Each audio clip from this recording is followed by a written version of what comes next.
Hogsback is arguably the oldest and most attractive mountaintop village in South Africa. It's located roughly halfway between the university town of Alice and the village of Cathcart.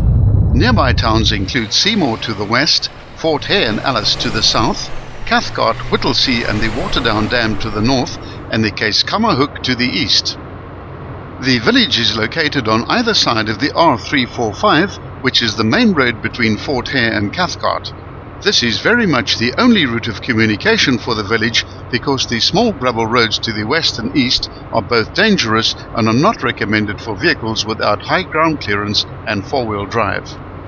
There are at least two and possibly more theories as how the village received its name. Some think it was named after a certain Captain Hogg, who was the commander of Fort Mitchell nearby. Some others think that it is because of one of the three peaks that overlook the village, when seen from a certain angle, resembles a hog's back. The earliest known written reference to Hogsback was found in the journal of the famous South African painter Thomas Baines, who passed the Hogsback whilst on his deeper travels inside South Africa in 1848. He should not be confused with South Africa's most famous road engineer, Thomas Bain, a completely different person. Besides the Hogsback, the highest peak in the area is the 1,954 meter high Kop. The Amatola forest in the Hogsback area is often claimed as J.R. Tolkien's inspiration for The Lord of the Rings, in particular for his fictional forest of Mirkwood. The link between South African-born Tolkien and Hogsback would seem to be a back formation from the establishment in 1947 of Hobbiton on Hogsback, a holiday and educational camp for underprivileged children. This was 10 years after the publication of The Hobbit, which was a huge success and which would have inspired the camp's founders as they set up in such an evocatively forested area. The nearby Xhosa tribes called the surrounding area Kwakumbola, which means red clay on the face, as the surrounding clay was used for face painting. Kop was one of the Xhosa strongholds. British troops were later stationed here, and a number of forts were built to guard the border with the Xhosa. One of these forts was Fort Mitchell, named after Colonel Mitchell of the Warwickshire Regiment, who was at one point in charge of troops in this area. The name has since changed to Fort Mitchell.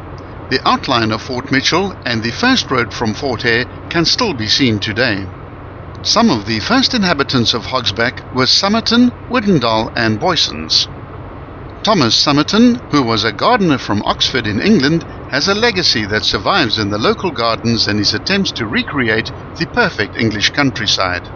This can be seen in apple orchards, avenues lined with hazelnut, berry fruits and the flowering plants that have spread throughout the surrounding area. European flowers, bushes and trees include rhododendrons, azaleas, fruits and berries. Somerton named his farm Cherry Orchard and also built a furrow, today known as Somerton's Furrow, which carried water from a stream from the mountain known as Tor Dune. The village has a single petrol station, as well as a hardware store and a few other shops. There's a wide range of accommodation available, from backpacker style all the way to luxury lodges.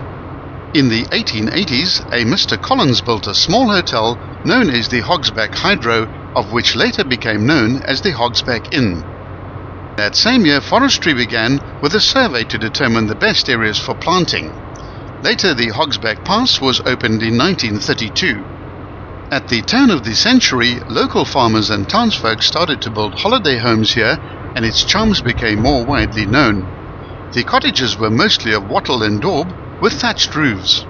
A rule was also made in regard to the size of the plots, namely that each one had to be at least 2 morgen. The area is well known for its indigenous forests, waterfalls and trout fishing. The large gardens in the surrounding area also include exotic plants from many parts of the world, and it's a popular destination and tourist attraction amongst both international and South African tourists. The last buildings in the village end at the start of the Hogsback Pass.